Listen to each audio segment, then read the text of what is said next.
欢迎回到节目现场，我们持续来关心的就是川普他现在让将领们非常的不开心。好，主要就是之前他不是把全球的800位将领召回到美国本土吗？这赫格塞斯跟川普都有讲一些话，似乎真的让将领蛮不开心的好，说有2名4星上将不堪受辱，直接脱军装走人。好，这是9月30号发生的嘛？这赫格塞斯召集了这个将近1000名的将领，那演讲的话也非常的直白，说要么听话就要么辞职。好，10月2号的时候呢，这个美空军的全球打击司令部的司令布希尔则是透过社群好，大家要看到社群直接要给川普跟赫格塞斯难看，他宣布他要退休了。那同一天的下午，美国陆军的4星上将、特种作战司令部的司令芬顿也宣布辞职。好，一句话就让2名的这么高阶、这么棒的将领都离开了好，那算上确定要在11月正式离职的空军参谋长戴维·阿尔文上将，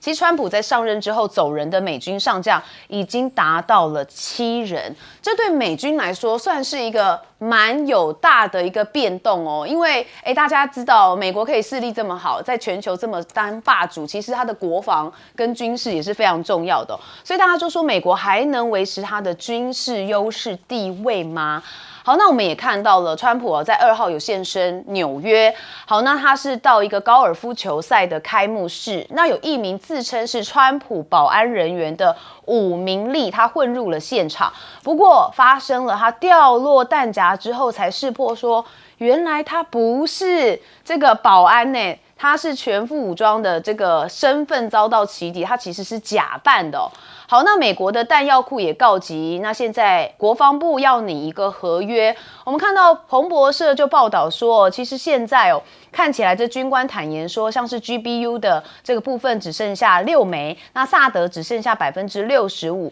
所以现在报道就是说，国防部要拟一个合约，就是这个波音公司预计要得到是1.23亿的美元合约，要补充今年6月在伊朗投下的14枚大型钻地弹 GBU-57所以看得出来，现在美国的这个国防啊，还有这个军队上面，恐怕是有一些状况但是川普是不是都没在想啊？反正他想讲什么就讲什么，反而在恶搞别人，而且用 AI。我们来看一下。Look, guys, there's no way to sugarcoat it. AI 影片他帮了联邦众议院的少数领袖这个杰弗瑞斯加上了八字胡跟墨西哥宽边的草帽，而且还以墨西哥街头的音乐作为背景的配乐完全在恶搞别人。好，那大家有人就是说了，这样子好像带有一些种族歧视跟偏见。但是副总统范斯居然说，我觉得很有趣啊，总统只是在开玩笑，大家都很开心嘛。好，但是被搞的人应该不开心而且他有一些歧视跟这个总统的身份也不太符合吧。好，那川普是不是也趁着关门来大裁员呢？现在白宫经济顾问委员会就估算说，联邦政府每停摆1周 GDP 损失会来到了150亿美元。那如果停摆长达1个月，可能导致4.3万人失业所以现在这个也要来大裁员吗？那美国政府停摆了第3天，恐怕也会拖至到下周。川普说，我要制裁的就是民主党的机构，最快在今天就会给名单，他都要裁掉这些部会。好，那川普政府是不是也在恶搞呢？因为未经同意，现在美国的公务员电子邮件自动发送指责民主党的内容那很多人就说川普对民主党真的是恨之入骨不管什么事情都要拿民主党来开刀。好，那现在预算卡在国会上面所以现在川普还是在做一些这个不同政党之间的这个攻击，像是他冻结了芝加哥21亿的美元交通建设经费，然后冻结了民主党执政州跟市280亿美元的经费，暂停拨款给纽约市的基础建设计划所以你看他都砍的是民主党的蓝州还有一些绿色的能源资源。好，那中美的这个部分呢，我们也看到黄金，大家很关心黄金的价格，感觉是直直飙升现在黄金的现货价已经上涨0.7%，然后呢，12月交割价黄金的期货上涨超过1%，所以大家是想说可能是因为美国关门，现在要有这个避险的需求，所以又上涨了。好，那当然狂涨了135%，碾压芯片股，所以黄金矿业股是今年最大的黑马。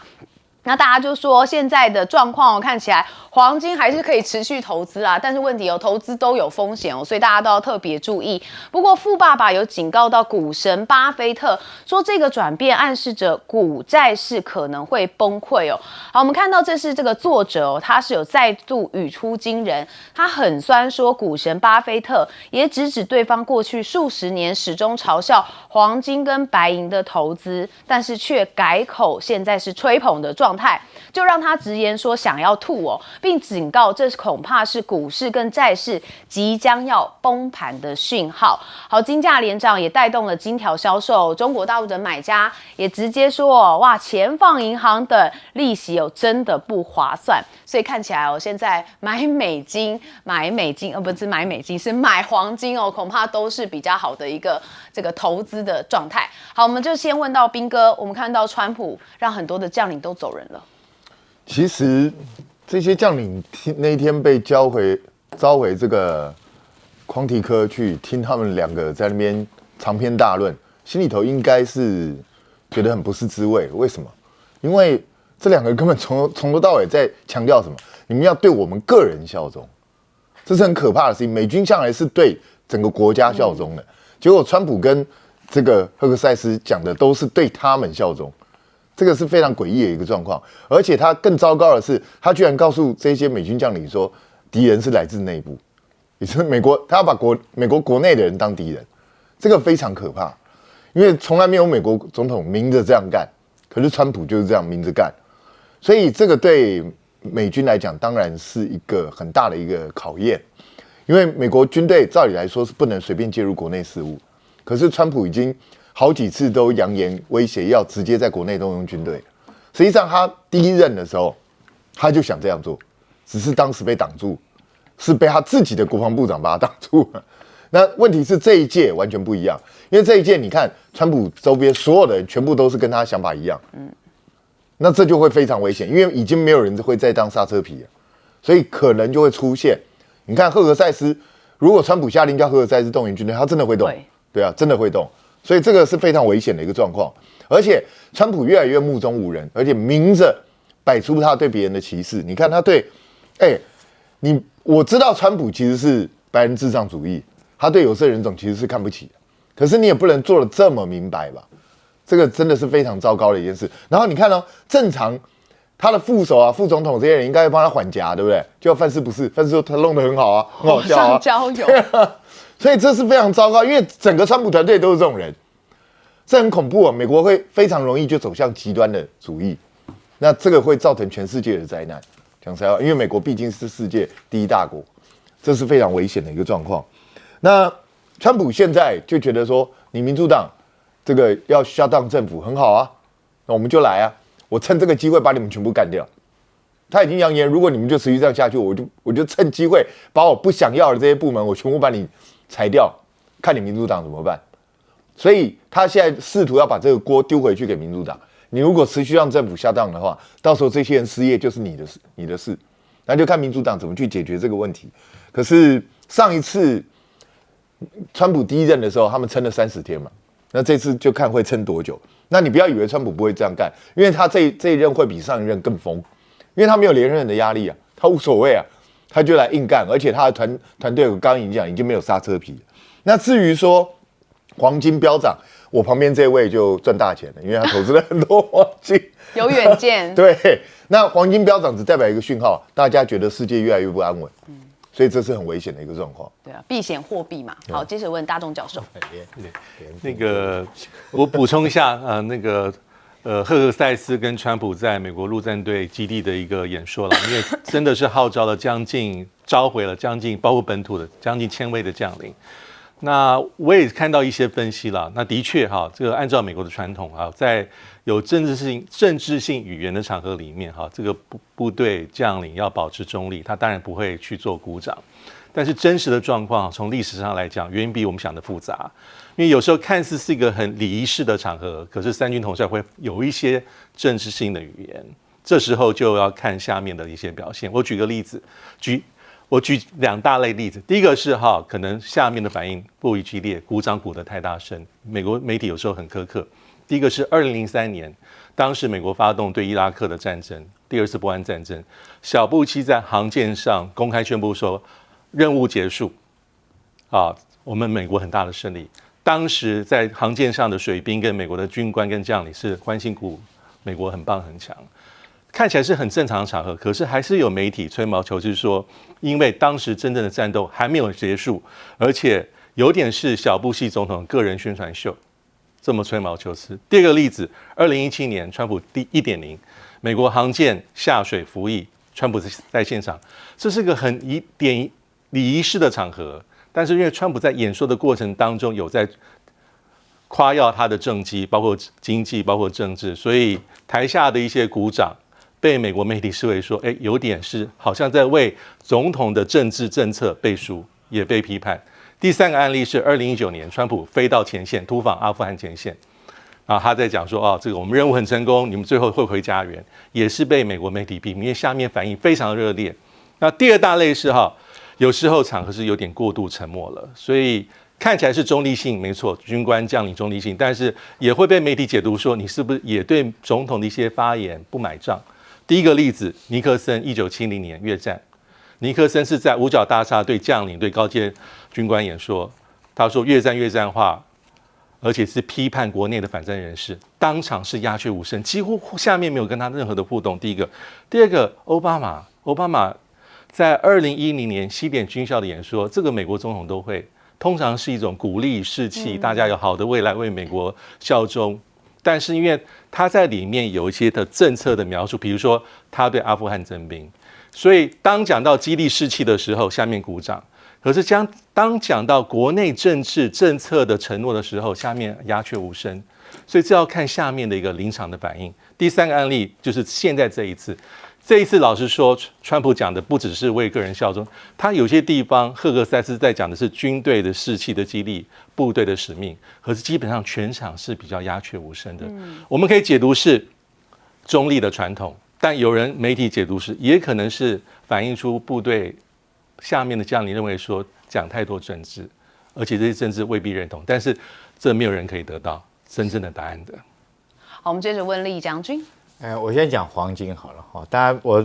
大概2年前，你很有感想哈。有一个不是是我长辈啦，这个家里面一个亲戚，他的一个金手镯想要卖掉，那我心想说，你卖给这个金楼，价格反而卖得不好，对不对？他这个反正银楼里面，你知道这个卖出跟买进的价格会有落差嘛？那我怕长辈吃亏，我就用这个卖出的价钱来跟他买哈。那也不过就是一个金手镯，那是2年多以前的事情。我觉得这东西是这个家族留下来的东西，要留作纪念，仅此而已。但是没想到被这个蔡委员这个每天在那边讲到现在。但是我这边要特别讲，如果说是真的要投资黄金，这个市金是不适合投资的。建议大家如果真的要投资黄金的话，应该是用黄金存折会比较适合，而不是去投资这种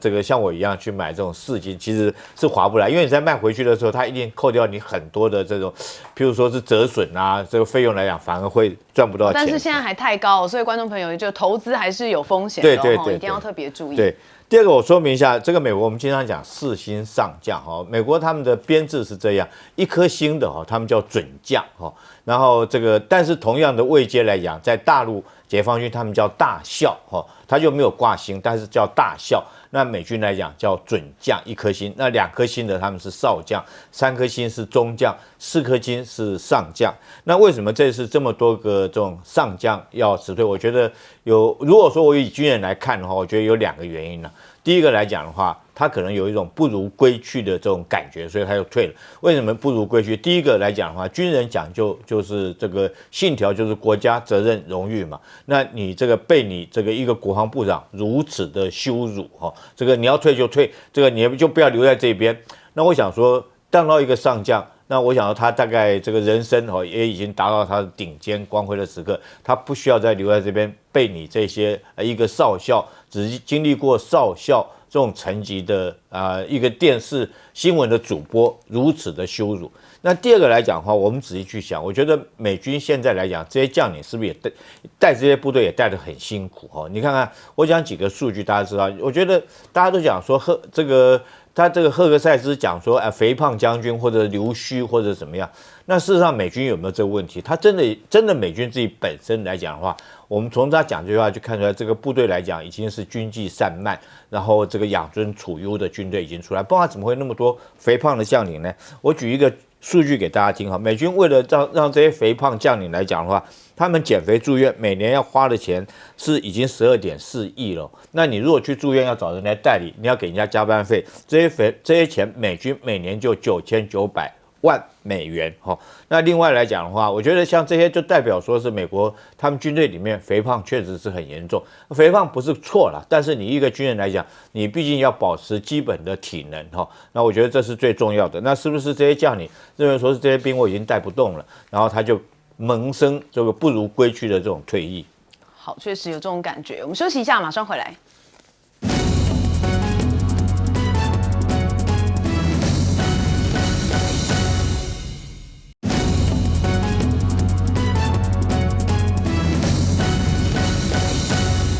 好，欢迎回到节目现场。我们要带大家关心最新的讯息，也就是日本我们邻近的这个国家这边，他现在已经选出了自民党的党魁。好，我们来看到是谁呢？就是高市早苗。好，他是在第2轮投票当中获得185票的高市早苗，高票当选，是自民党史上首任的女性党总裁哦。好，那当然预计在10月中的时候，还会在临时的国会当中，经过这个首相指名选举，如果确定当选首相的话，也将顺利成为日本首位的女性首相。我们提供给您最新的讯息。好，当然我们也要看到了，除了日本之外，也看到是武契奇哦，因为武契奇呢也一直是国际上面蛮多人讨论的这个政治人物哦。他10月3号他早上的时候到了中汽承建的一个匈塞铁路塞尔维亚段来进行全线开通的这个部分。那你可以看到他兴致勃勃的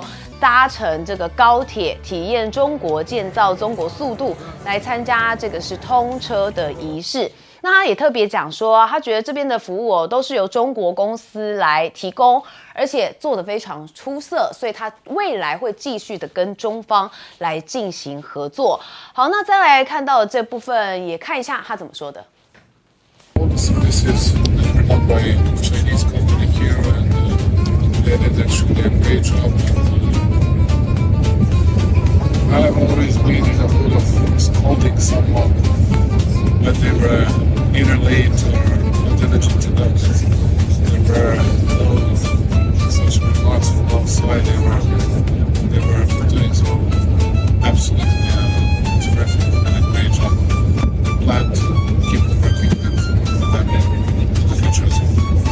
好，武契奇大战哦，那他是说，这个有人是讲说以前这段路是晃的5个多小时，现在80分钟就到，所以老铁路直接跑成了贴地飞。好，那武契奇受邀访华说他内心也是欣喜若狂。好，那对比较哥本哈根峰会期间塞尔维亚总统武契奇一个尴尬的时刻，我们就看到丹麦的哥本哈根领导人峰会，武契奇茫然的环顾四周，连张椅子都没有。好，那当时塞尔维亚的外交官博尔科还说这持续的羞辱和我们的仪式彻底失败，因为这根本就是不好笑。这对比之下，发现他对于中国大陆的这个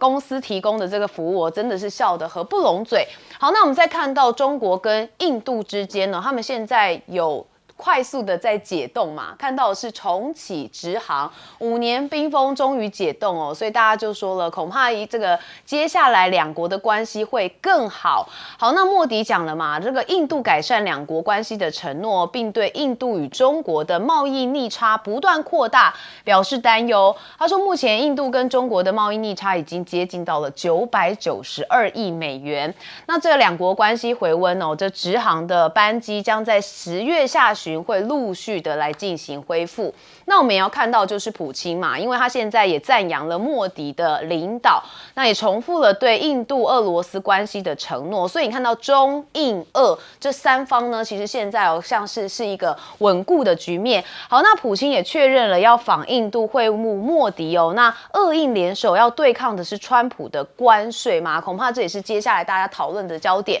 好，那我们看到中国大陆11长假，现在也引起了中国它很多国际上面的关注哦。这个鸡排哥很夯，已经走红了，形成了特殊的假日景观，因为太多的游客哦。那很多人就说，这个本来很有情绪价值的鸡排哥哦，现在看起来这个脸哦，实在是很干扣哦，因为真的太多人太累了。那大家就说没关系啦，让他这个稍稍的放松一下自己啦。现在有这个痛苦面具哦，说没有情绪价值了，也让鸡排哥歇会儿吧，真的是太辛苦了。好，我们刚刚讲到的是日本这边哦，高市早苗成为了自民党的党魁，接下来要看她是不是有可能成为日本首位的女首相。我们先问彬哥，高市早苗上来有可能会造成日本的一些变化，因为高市早苗过去也就是安倍晋三的盟友嘛，那我们台湾其实跟他关系还不错。那他之前在还没有这个竞选党魁之前，他甚至前几天还说，他如果当选党魁的话，他希望能够就台湾的问题跟中国大陆来讨论。这个恐怕我觉得我知道很多独派的人可能很高兴，可是我觉得这个恐怕会造成台海问题的进一步僵化跟恶化，所以我觉得这对台湾未必是好消息，因为中国大陆大概绝对不会接受日本人来插手台海之间的问题，对，所以这恐怕非常糟糕。而且高市早苗有另外一个会让中国大陆更不爽的地方是什么？你知道，高市早苗早就讲了，他如果当选，他会去参拜靖国神社，所以中日的问题，中日之间的关系恐怕未来会生变。那这个高市早苗自己本身又是一个极端民族主义组织的成员，所以这个人是非常我看恐怕跟中国大陆的关系不太可能会变得好，恐怕会变得更糟。但是他也很有趣啦，这个人在很多地方都是属于比较保守、比较极端那一块，他甚至反对女性天皇。那我就觉得蛮怪的，一个反对女性天皇出现的人，那你自己当了女性首相，感觉是什么？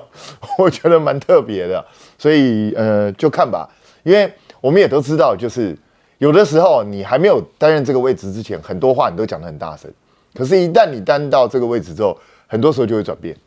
包括石破茂也是一样啊，石破茂当了首相之后，跟他以前的说法其实就有一些改变跟保守。李在明跟尹锡悦也都是一样。所以我觉得就看吧，看他准备怎么样去承担这个责任。那我想这对他本身也是一个挑战。那当然我们也要密切关注这个局势，因为我们也不想因为高市早苗把台湾卷入一个更难堪的一个地位。那至于说这个中国跟印度方面呢，其实我一直在说，中国跟印度根本就没有什么仇恨可言。虽然两国确实有疆界上的问题，可是那个对现在的两国来讲都不是最重要的事情。他们都各自还有其他的挑战需要去面对，所以中印两国之间本来就没有必要撕破脸，也没有必要如此的敌对。那主要就是我觉得中国大陆其实并没有想把印度当对手，可是印度一直把中国当作假想敌，所以才会造成过去几年两国之间的关系如此僵化。可是我必须说，对现在的印度来讲，美国恐怕对他的威胁更大，所以他必须要赶快去跟中国缓和一下关系。这个对他来讲是一个很特别的一个走向。可是我觉得最奇怪的反而是美国，也就是在美国的战略上，你不是一直强调印太战略吗？那没有了印度，你还什么战略？什么战略都没有了。所以这个美国人自己一手促成了这样的状况，可是美国好像不在乎这件事，这是我觉得非常疑惑。那至于11长假，大家都知道11长假黄金周，这个也是中国大陆每年一定最拥塞，然后最想要赚钱的时候。那这个时候，我必须讲，如果你的生意还不够好，那我劝你不要做这一门生意，因为你不可能生意变得更好。好，那确实看到就是中国大陆的黄金周有很多特别的景象。好，我们接着问大钟教授。对，那个日本的目前的选举哈，其实跟外界预期大概也没差太多哈，主要是在第一轮选举的时候，就是高市跟小泉进次郎就是得票第一、第二，因为无人过半。那里面比较有趣的地方是哈，因为要分2部分，一个是党员票，一个是国会议员票，自民党籍。那高市是在党员票里面是领先比较多，但是在议员票里面他是64落后于小泉。啊，因为第一轮选举是295票，295票，党员票划约成295票。到第2轮的时候，其实很关键，因为要大洗牌了，啊，所以呢是党员票对这个都道这个府县的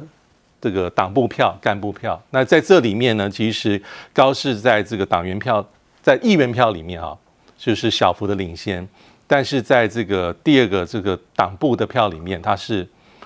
大幅的领先，就是36对11，那40票里面这样估算，所以他就顺利胜出。当然，我们都对高市的一些政策跟他过去都应该不陌生啊。基本上他是比较保守派的，那他也主张要，如果真正当首相的话，要回归过去的这个安倍经济学，而且在他竞选的纲领里面特别强调是外交力、防卫力啊，就是包括 CPTPP 的重要性啦。啊，包括日本要再次检讨所谓的防卫的这战略的3个文件啦，啊，太空啦，哈，包括各式各样的防卫的方面的能力的强化。但我也蛮同意啊，因为他给人家印象是比较保守强硬，但是真正假设担任首相之后，可能政策上还是会稍微再往中间的方向前进啊，这个。当然，台湾还是比较在乎的是日台的关系。那他也有一些，包括台湾有事等于日本有事讲话，而且是在9月19号正式宣布要投入党魁选举的时候，里面还特别有在把这个事情提出来。当时记者还问他哈，说你要如何去判断台海的情势？他讲得非常详细啊，比如说直接发生这个北京的一个攻击啊，或是说比较类似像是封锁啊，或是说用比较不动声色的方法去谋取台湾。那记者问他说：“那日本会不会出兵？”他当时的讲法是说啊，法律上可能有限制啊，但是日本会跟台湾做很多的合作，包括合作撤侨。那最后哈，我觉得讲一下印中俄这个三边关系是不是真的是抗美？我觉得还要再有待观察，因为这要分为3个双边关系来看。目前看起来改善的是中印关系。啊，但是中俄跟印俄本来就不错，但这3方会不会成为抗美联盟？我觉得要长时间的观察。好，接着问厉将军。我觉得这次高市早苗虽然说当选自民党的党魁哈，但是有没有机会当选首相？他还必须要努力，有些变化。哎，为什么呢？因为第一个来讲，他有2个难关，可能是要面对的。第一个就是自民党自己黑金的丑闻哈，在日本人心目中来讲留下非常不好的印象。他怎么样让自民党哈可以获得大多数民众的认同？这是第一个。第二个来讲的话，他现在要面对的，他就算是他当选党魁，他要当选首相，首先要面对就是美国现在对日本的关税的这个大力的压迫了哈，他可能自己要面对。那这个高市本身就是一个，我觉得他不是保守派，他根本就是极右派哈。他跟中国来讲关系一定会处不好，就算他当选首相，跟中国的关系一定处得非常的不好。为什么呢？他从2014年到2025年12年之中，他有11次去参拜靖国神社，我觉得这是中国之红线中的红线。那你每次去参拜靖国神社，另外他的主张有很多，其实在政策上面，大家把它当作是安倍，称之为女版的安倍了哈。那他在这个政策上面，譬如说他要恢复他们这个所谓正常国家的理念，也就是说讲明了，就是他是不是要这个去掉他们所谓的和平宪法，然后走向他们自己建军的自主化哈，这可能都会对中国产生很大的反感跟刺激。但是我认为说是日本政坛现在来讲的话，其实非常的不稳。你看从这个历任的首相大概任期都不长，从安倍晋三之后历任的首相任期都不长，事实上是非常的这个缥缈的。尤其是说这个自民党现在丑闻不断的状况之下，自民党有没有能力组织一个稳固的这种执政的团队，可能后续有待观察。尤其是说高市早苗他之前他这个这个，譬如他讲的政策，可能日本是不是能够接受？譬如他在经济方面的主张，他要扩大经济支出来刺激经济发展。那日本现在来讲，我们看到它其实国债也不低了，再加上美国的关税，那他如果说是大举举债来刺激日本经济，那是不是符合日本的这种未来的需要？其实有待观察。但是有一点，我认为说是跟中国关系一定是处不好哈。从他这个11次去参拜靖国神社，从这一点我们就可以看得出来。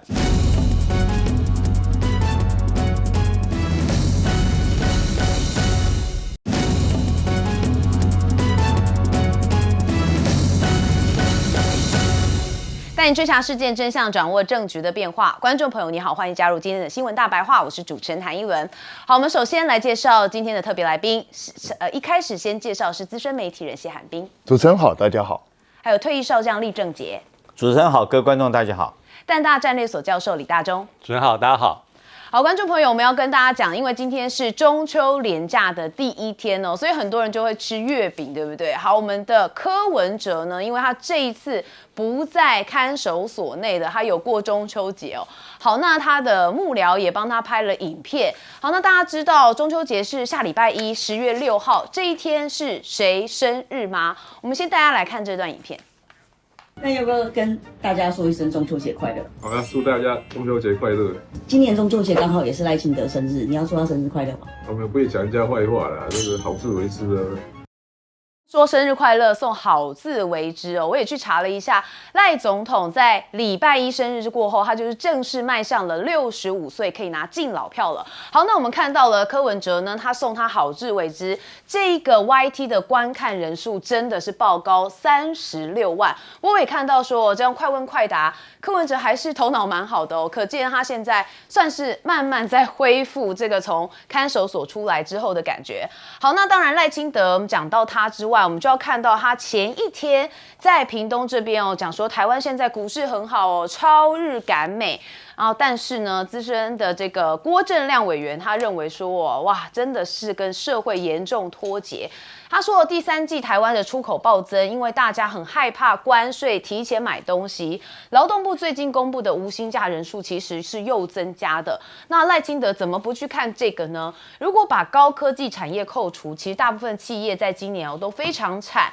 尤其传产是最明显，还有服务业。所以他觉得这个赖总统真的是跟社会脱节了。好，那确实现在呢，大家也很关心，除了是这个跟美国之间的关税到底该怎么样进行。好，我们说到跟这个美国要用这个台湾模式哦，那吴思瑶这边讲说这是好事哦，要跟美国携手赚大钱，希望朝野支持。但是问题是很多人很担心哦，说这真的是一起合作吗？还是被美国蚕食鲸吞呢？好，那我们刚刚也讲到嘛，这个赖总统说台股大好哦，但是这个台中市长卢秀燕说，恐怕要看看我们这边了，因为现在中科真的是园区的厂商跑光光，很担心会变成蚊子城哦。那政府不要把中科搬到美国的哪一州设置一个类中科哦，这掏空台中将会变成蚊子城。好，所以台股大好哦，这个不代表台湾的经济很好。赖总统不知道是没有玩股票还是有玩股票，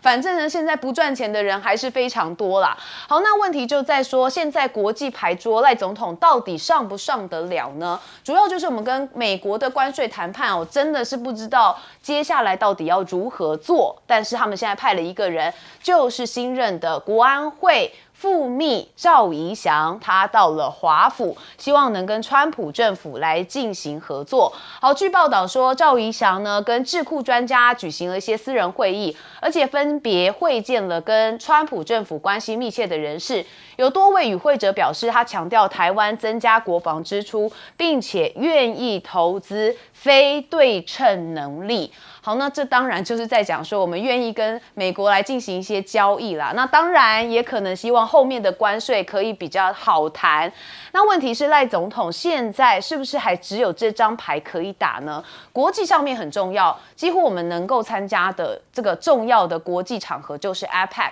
好，一轮在2017年曾经去过一次，好，当时是宋楚瑜担任代表。那这次独家报道说是由林信义出任，他是第5度代表台湾，那就是在南韩庆州在10月底的这个 APEC 峰会。好，那就说应该是林信义要代表出任了。好，那据本报掌握，也就是自由时报这边说，这次是再由他出任，是第5度了。那这个里头还特别讲到说，赖总统去年考虑人选时，就跟这个幕僚提到说啊，这个林信义2001年率团到卡达参加杜哈 WTO 的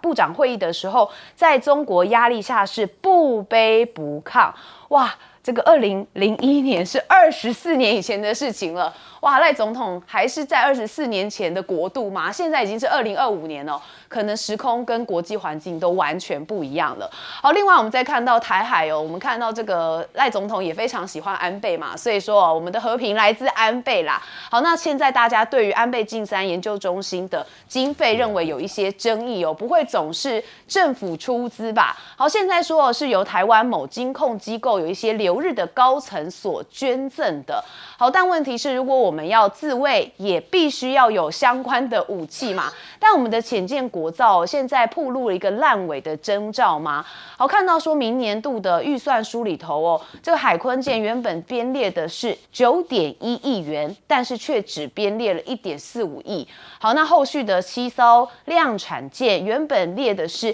170亿，但后来只编了119亿。会不会是一个征兆，可能要尽速的来抢救？这显示的可能就是蔡政府的潜舰国造在赖政府的部分可能会有烂尾的情况。好，那当然我们看到中国大陆的5直10对鹰舰有一个推定打击，那2舰联合穿越了台海，遭到挑衅。那这个过程很像是实战的命中一样。那台海如果开战的话呢，其实现在有人也觉得说，连盟友可能都没有办法来帮忙因为菲律宾的参谋长讲了大实话，说美军基地将成为一个中继站。那他们军方如果面对台海局势的升温也已经启动了撤侨的应变规划。好，那他是讲说，如果区域发生冲突，撤离大约20万在台的菲侨将会是首要的任务。那吕宋岛北部开放给美军来使用的军事基地，将扮演中继站的一个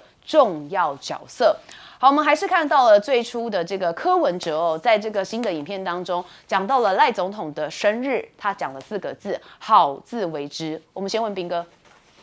不然你希望他讲什么？生日快乐啊！他应该讲不太出口吧？不过我觉得这个就这样啦，至少他没有骂人呐。那我觉得也不用骂人啊，反正这2个人的关系大家自己知道嘛。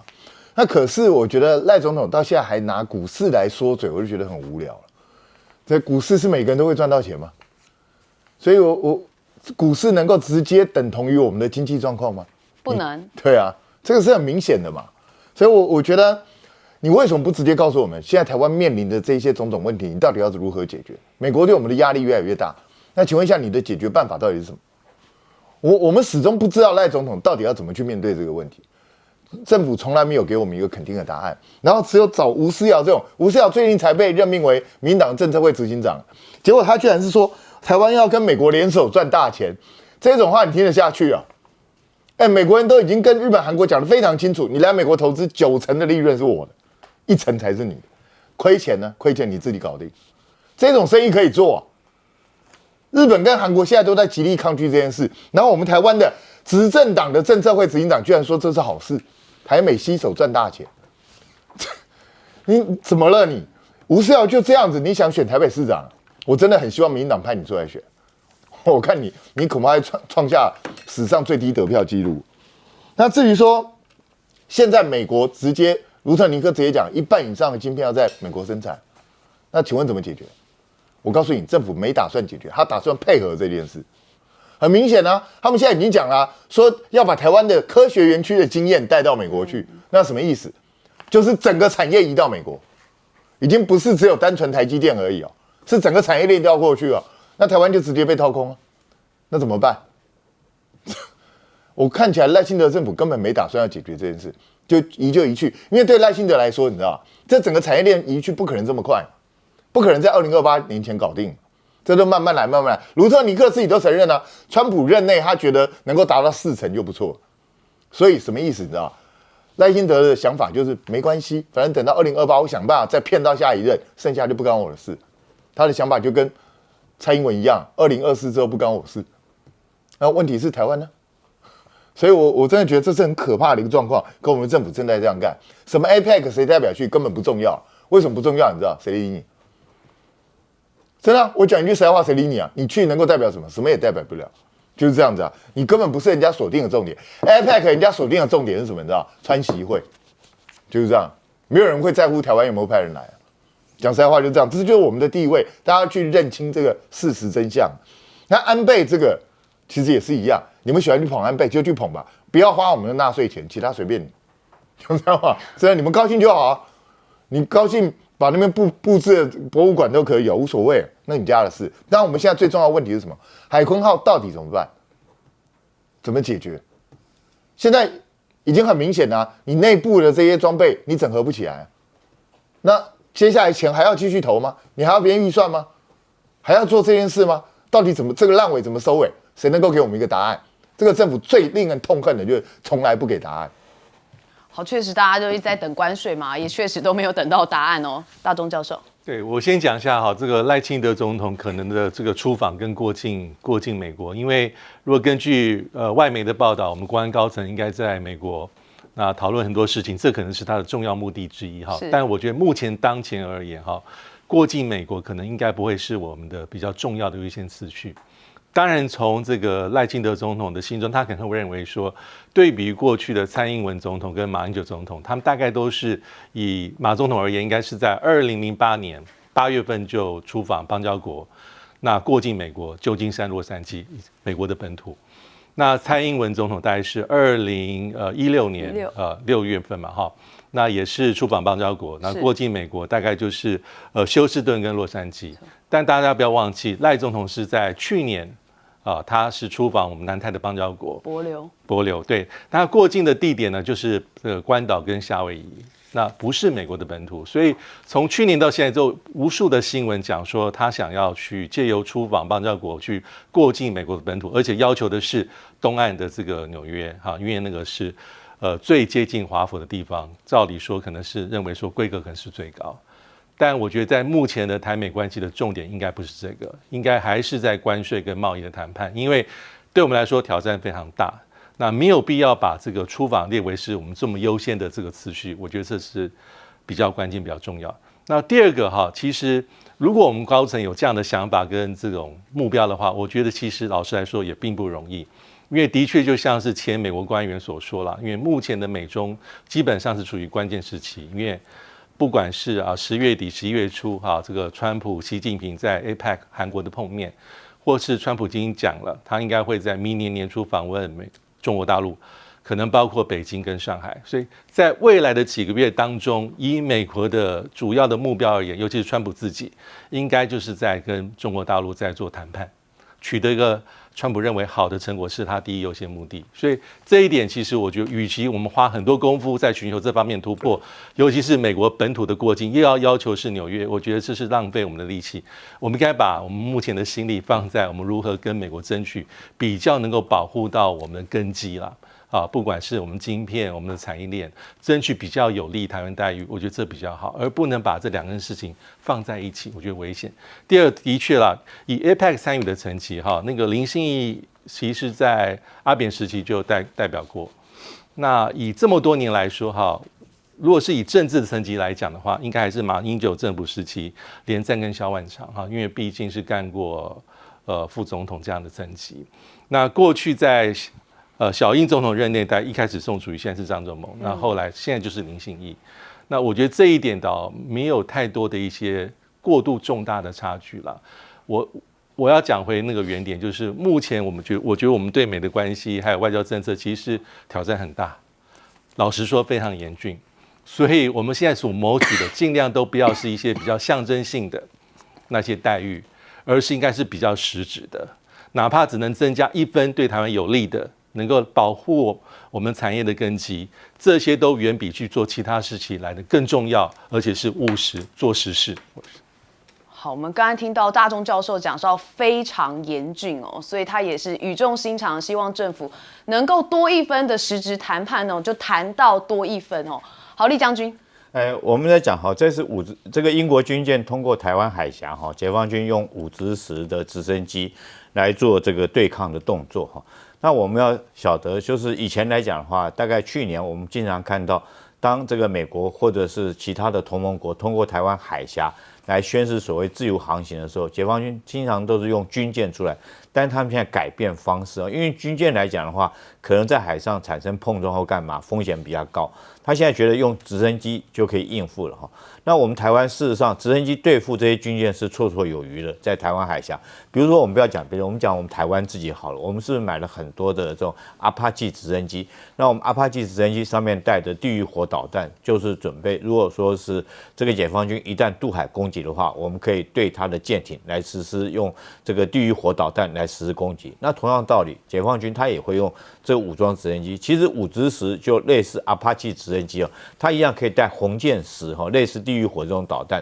那对这些这个所谓他如果要攻击的话，对这些军舰实施攻击。那我这边特别讲一下，这个红箭10它射程大概有10公里。那我们台湾海峡最近的地方，你通过台湾海峡来讲的话，当然南部那边比较宽，将近有200公里，但是最窄的地方是新竹到平潭，大概只有60公里。所以你这个船如果说通过这个瓶颈地方的话，一定是在5/10的射程范围之内。那我觉得解放军这种动作，当然我不认为这时候会互相这个真的开战了但是这个当然它的恫吓的意味非常的十足。如果说他真的要打的话，他确实有这能力攻击你们这些这个通过台湾海峡军舰，因为解放军一直强调一件事情，他要将台海内海化那现在来讲，他用实力证明他真的可以做得到。那之所以海鲲号，我这边说明一下，我们海鲲号来讲的话，所有一艘军舰从这个造船开始，它整个程序大概这样：先是这个下水